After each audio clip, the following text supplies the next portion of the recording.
No matter who you are, no matter where you've been, and no matter where you are right now, you are welcome here. Welcome to Daily Audio Bible Chronological. I'm Jill, and today is the 6th day of April. Welcome. Boy, am I glad that you are here, and I am honored, overjoyed, and truly humbled to be here reading the Word of God together for us in this big, beautiful global campfire community. Just a bit of a disclaimer today. Some of you may listen with small children, and this is a story in our reading today that it's a difficult one. And so if you are sensitive to what your children take in, I just wanted you to have that heads up in advance. And this is the Bible. There are parts of the Bible that are not pretty. They are not G-rated. There's no chocolate shell with a marshmallow middle in some of these stories. They are raw and gritty and hard to digest. And this is true of some of our stories, some of your stories. We can make the Bible pretty. We can make it as pretty as we want to by omitting certain parts and emphasizing certain parts, but we have to do that out of context to be able to do that. And then we're not really reading the Bible. We're just using it as a means of, well, I don't know what, I don't know why we would do that, but we do that. And that's doo-doo. Okay, let's jump into the word today, but with this disclaimer. Today we read Judges chapters 19 through 21. We are reading a brand new version for us, the Legacy Standard Bible. Judges chapter 19. Now it happened in those days when there was no king in Israel that there was a certain Levite sojourning in the remote part of the hill country of Ephraim, who took a concubine for himself from Bethlehem in Judah. But his concubine played the harlot against him, and she went away from him to her father's house in Bethlehem in Judah, and was there for a period of 4 months. Then her husband arose and went after her to speak to her heart in order to bring her back, and his young man was with him as well as a pair of donkeys. So she brought him into her father's house, and the girl's father saw him and was glad to meet him. And his father-in-law, the girl's father, prevailed upon him, and he remained with him 3 days. So they ate and drank and spent the night there. Now it happened on the 4th day that they got up early in the morning, and he arose to go. And the girl's father said to his son-in-law, "Sustain yourself with a piece of bread, and afterward you may go." So both of them sat down and ate and drank together. And the girl's father said to the man, Please be willing to spend the night, and let your heart be merry." Then the man arose to go, but his father-in-law pressed him so that he turned back and spent the night there. And on the 5th day he arose to go early in the morning, and the girl's father said, "Please sustain yourself and wait until afternoon." So both of them ate. Then the man arose to go along with his concubine and young man, and his father-in-law, the girl's father, said to him, "Behold now, the day has drawn to a close. Please spend the night. Behold, the day is coming to an end. Spend the night here, that your heart may be merry. Then tomorrow you may arise early for your journey, so that you may go to your tent." But the man was not willing to spend the night, so he arose and went and came to a place before Gibeah, that is Jerusalem. And there were with him a pair of saddle donkeys. His concubine also was with him. They were alongside of Gibeah, and the day was almost gone. And the young man said to his master, "Come, please, and let us turn aside into the city of the Jebusites and spend the night in it." However, his master said to him, "We will not turn aside into the city of foreigners, who are not of the sons of Israel, but we will pass on by until Gibeah." Then he said to his young man, "Come and let us draw near to one of these places, and we will spend the night in Gibeah or Ramah." So they passed along and went their way, and the sun set on them near Gibeah, which belongs to Benjamin. Then they turned aside there in order to enter and to spend the night in Gibeah. So they entered and sat down in the open square of the city. Now no one was taking them into his house to spend the night. But behold, an old man was coming from his work from the field at evening. Now the man was from the hill country of Ephraim, and he was sojourning in Gibeah, but the men of the place were Benjamites. And he lifted up his eyes and saw the traveler in the open square of the city. And the old man said, "Where are you going, and where do you come from?" And he said to him, "We are passing from Bethlehem in Judah to the remote part of the hill country of Ephraim. I am from there, and I went to Bethlehem in Judah. But I am now going to the house of Yahweh, and no man is taking me into his house. Yet there is both straw and fodder for our donkeys, and also bread and wine for me, your maidservant, and the young man who is with your servants. There is no lack of anything." Then the old man said, "Peace be to you. Only let me take care of all that you lack. However, do not spend the night in the open square." So he brought him into his house and gave the donkeys fodder, and they washed their feet and ate and drank. They were making their hearts merry, and behold, the men of the city, certain vile fellows, surrounded the house, pounding the door, and they spoke to the owner of the house, the old man, saying, "Bring out the man who came into your house, that we may know him." Then the man, the owner of the house, went out to them and said to them, "No, my brothers, please do not do evil. Since this man has come into my house, do not commit this disgraceful act. Behold, my daughter who is a virgin and his concubine.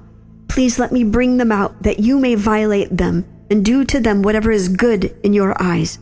But do not commit such a disgraceful act against this man." But the men were not willing to listen to him. So the man took hold of his concubine and brought her out to them. And they knew her and abused her all night until morning. And they let her go at the breaking of dawn. As the day began to dawn, the woman came and fell down at the doorway of the man's house where her master was, until full daylight. Then her master arose in the morning and opened the doors of the house and went out to go on his way. And behold, the woman, his concubine, was lying at the doorway of the house with her hands on the threshold. And he said to her, "Get up and let us go." But there was no answer. Then he took her on the donkey, and the man arose and went to his home. Then he entered his house and took a knife and took hold of his concubine and cut her in 12 pieces, limb by limb, and sent her throughout the territory of Israel. And all who saw it said, "Nothing like this has ever happened or been seen from the day when the sons of Israel came up from the land of Egypt to this day. Consider it, take counsel, and speak up." Then all the sons of Israel from Dan to Beersheba, including the land of Gilead, came out, and the congregation assembled as one man to Yahweh at Mizpah. And the chiefs of all the people, even all the tribes of Israel, took their stand in the assembly of the people of God, 400,000 foot soldiers who draw the sword. Then the sons of Benjamin heard that the sons of Israel had gone up to Mizpah. And the sons of Israel said, "Tell us, how did this evil take place?" So the Levite, the husband of the woman who was murdered, answered and said, "I came with my concubine to spend the night at Gibeah, which belongs to Benjamin. Then the men of Gibeah rose up against me and surrounded the house at night because of me. They intended to kill me. Instead, they violated my concubine, and she died. And I seized my concubine and cut her in pieces and sent her throughout the land of Israel's inheritance, for they have committed a lewd and disgraceful act in Israel. Behold, all you sons of Israel, give your advice and counsel here." Then all the people arose as one man, saying, "Not one of us will go to his tent, nor will any of us turn aside to his house. But now this is the thing which we will do to Gibeah. We will go up against it by lot, and we will take 10 men out of 100 throughout the tribes of Israel, and 100 out of 1,000, and 1,000 out of 10,000, in order to take up provisions for the people, that when they come to Gibeah of Benjamin, they may do to them according to all the disgraceful acts that they have done in Israel. Thus all the men of Israel were gathered against the city, united as one man. Then the tribes of Israel sent men through the entire tribe of Benjamin, saying, "What is this evil that has taken place among you? So now give up the men, the vile fellows in Gibeah, that we may put them to death and purge this evil from Israel." But the sons of Benjamin were not willing to listen to the voice of their brothers, the sons of Israel. Then the sons of Benjamin gathered from the cities to Gibeah to go out to battle against the sons of Israel. And from the cities on that day the sons of Benjamin were numbered 26,000 men who draw the sword, besides the inhabitants of Gibeah, who were numbered 700 choice men. Out of all these people 700 choice men were left-handed. Each one could sling a stone at a hair and not miss. And the men of Israel besides Benjamin were numbered 400,000 men who draw the sword. All these were men of war.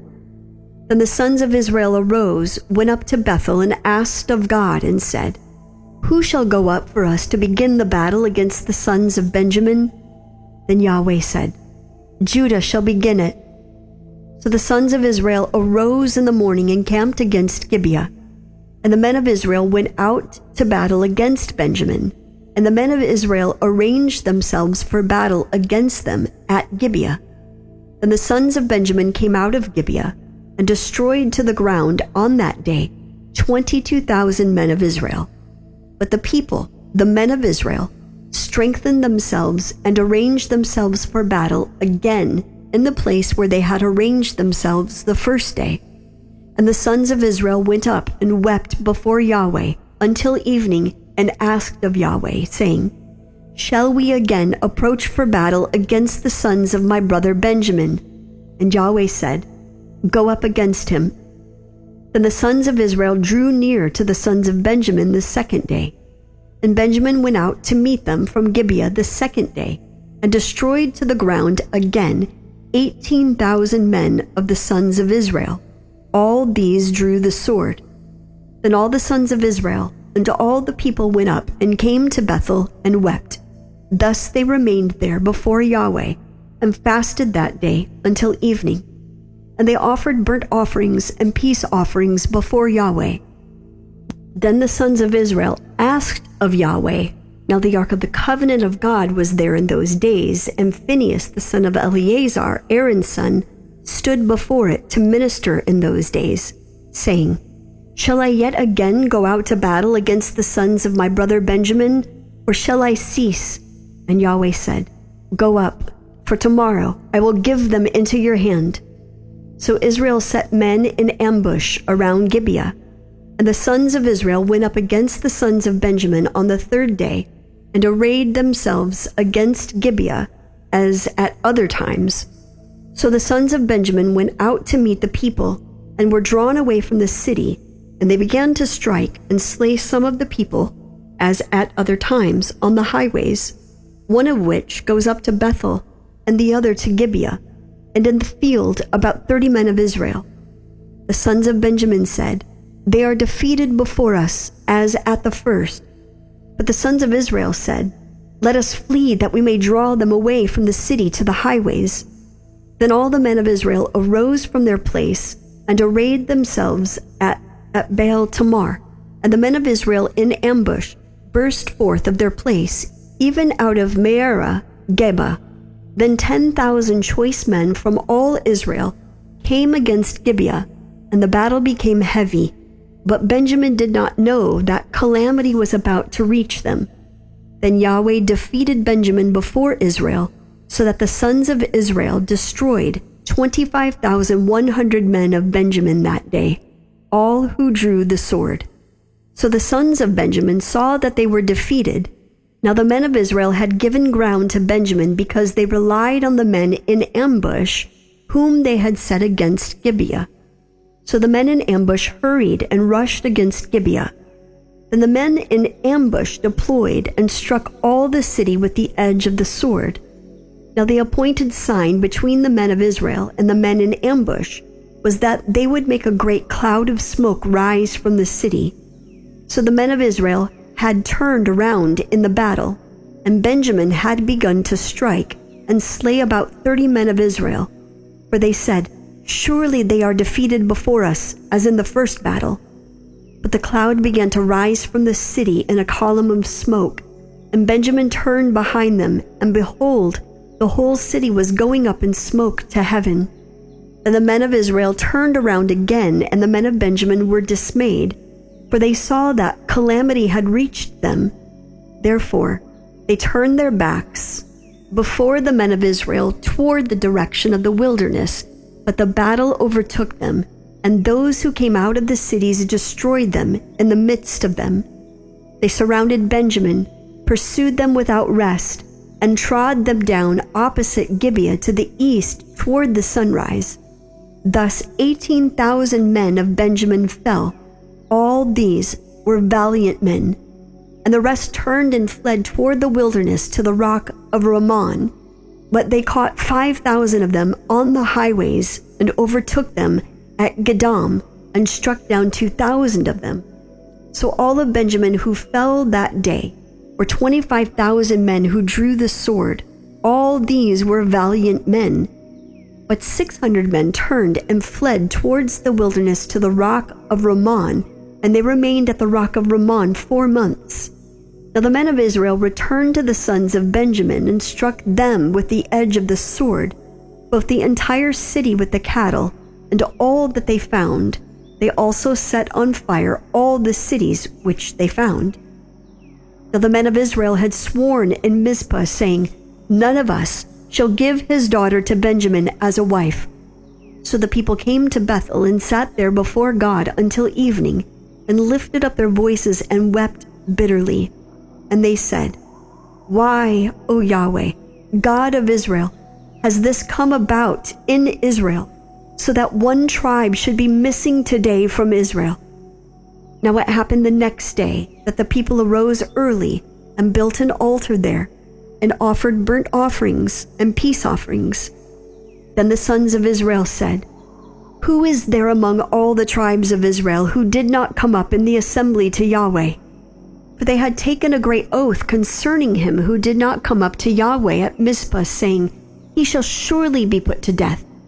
And the sons of Israel were sorry for their brother Benjamin, and said, "One tribe is cut off from Israel today. What shall we do for wives for those who are left? But we have sworn by Yahweh not to give them any of our daughters in marriage." So they said, "What one is there of the tribes of Israel who did not come up to Yahweh at Mizpah?" And behold, no one had come to the camp from Jabesh Gilead to the assembly. Indeed, the people were numbered, but behold, not one of the inhabitants of Jabesh Gilead was there. And the congregation sent 12,000 of the men of valor there, and commanded them, saying, "Go and strike the inhabitants of Jabesh Gilead with the edge of the sword, with the women and the little ones. Now this is the thing that you shall do. You shall devote to destruction every man and every woman who has known that is lain with a man." And they found among the inhabitants of Jabesh Gilead 400 young virgins who had not known a man by lying with him, and they brought them to the camp at Shiloh, which is in the land of Canaan. And the whole congregation sent word and spoke to the sons of Benjamin who were at the rock of Ramon, and called out peace to them. Then Benjamin returned at that time, and they gave them the women whom they had kept alive from the women of Jabesh Gilead, yet they did not find enough for them. And the people were sorry for Benjamin, because Yahweh had made a breach in the tribes of Israel. Then the elders of the congregation said, "What shall we do for wives for those who are left, since the women are destroyed out of Benjamin?" And they said, "There must be a possession for the survivors of Benjamin, so that a tribe will not be blotted out from Israel. But we cannot give them wives of our daughters." For the sons of Israel had sworn, saying, "Cursed is he who gives a wife to Benjamin." So they said, "Behold, there is a feast of Yahweh from year to year in Shiloh, which is on the north side of Bethel, on the east side of the highway that goes up from Bethel to Shechem, and on the south side of Lebanah. And they commanded the sons of Benjamin, saying, Go and lie in wait in the vineyards, and watch, and behold, if the daughters of Shiloh come out to take part in the dances, you shall come out of the vineyards, and each of you shall catch his wife from the daughters of Shiloh, and go to the land of Benjamin. And it will be when their fathers or their brothers come to contend with us, that we shall say to them, Be gracious to us concerning them, because we did not take for each man of Benjamin a wife in the battle, and you did not give your daughters to them. Otherwise, you would now be guilty. And the sons of Benjamin did so, and carried away wives, according to their number from those who danced, whom they stole away. And they went and returned to their inheritance, and rebuilt the cities and lived in them. And the sons of Israel went away from there at the time, every man to his tribe and family, and each one of them went out from there to his inheritance. In those days there was no king in Israel. Everyone did what was right in his own eyes.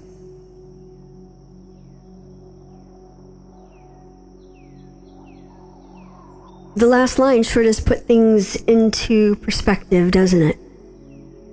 This is what happens when people do what they want to, what they think is good and right in their own eyes.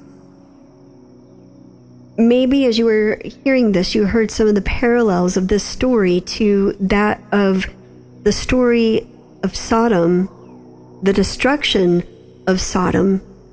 And if you missed that reading, it's a really important reading because of some of the misconceptions of why that city was destroyed and why God chose its destruction. It's really important to understand the context of the story, and it's too much to go into here now. We have to understand the aspect of hospitality, what was baked into the culture, where no stranger or outsider from this town wouldn't not be taken in and cared for, as well as the person that took them in would be responsible for them. So what I just stated is actually part of the culture. It was expected. Feet washing. You share a meal, you dine with, and you offer a place of rest for the stranger and those that are with them. So with this being said, in our reading today, we read of an old man that provides hospitality for the traveling Levite and his concubine in Gibeah. The rest of the town would not take them in, but this particular man does and fulfills really this social duty of this time in this place. Now, Gibeah is a city within the tribe of Benjamin. Let me go back just for a second because there's an important detail here. This also transpires after the girl's father does not let them leave, keeps insisting that they stay and that they eat and that they drink and they be merry. Now, this father was not just controlling and domineering and wanting his daughter and son-in-law to stay. He was ensuring their reconciliation. The daughter fled from his house, married this man, and then came back. He's not just wanting them to stay and dine because he wants them there. This is him ensuring that there is nothing between them before they leave. And then it's a safety precaution. As it gets too late, it's getting late, you shouldn't leave, wait till tomorrow. That leads us back to where we were. With that being said, the old man within the city takes them in because nobody else will. This part of the story is where we have to understand that this is the same issue that was happening in Sodom, where everyone was doing what they saw right in their own eyes. Hospitality, taking in, welcoming the strangers, caring for them, was being thrown aside, this elderly man takes in this man and his concubine in the same manner in which the men of Sodom surrounded the house. The men of the city come to the house, pound on the door, and speak to the owner, and demand the man who came into the house be brought out, that he may know him. In the same way that the men of Sodom demanded that the men be brought out, and that they will have their way with him. This is a very bully approach. This is you're in our territory, let us show you who is boss.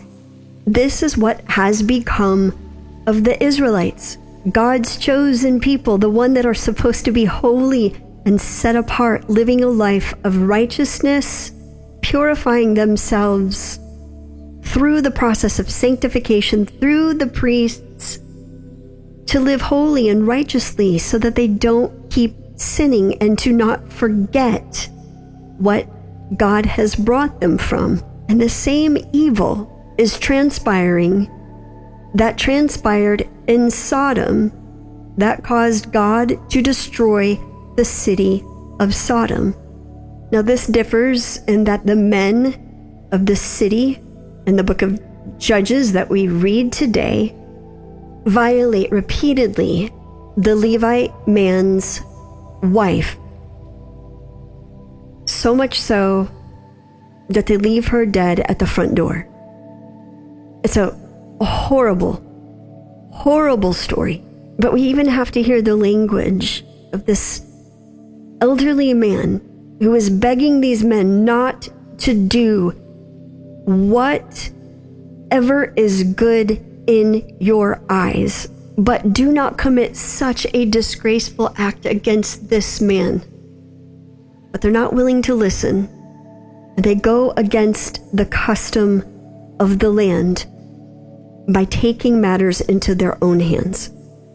This causes the Levite man to dismember his concubine, send 12 pieces of her body to each tribe as a means to call for justice.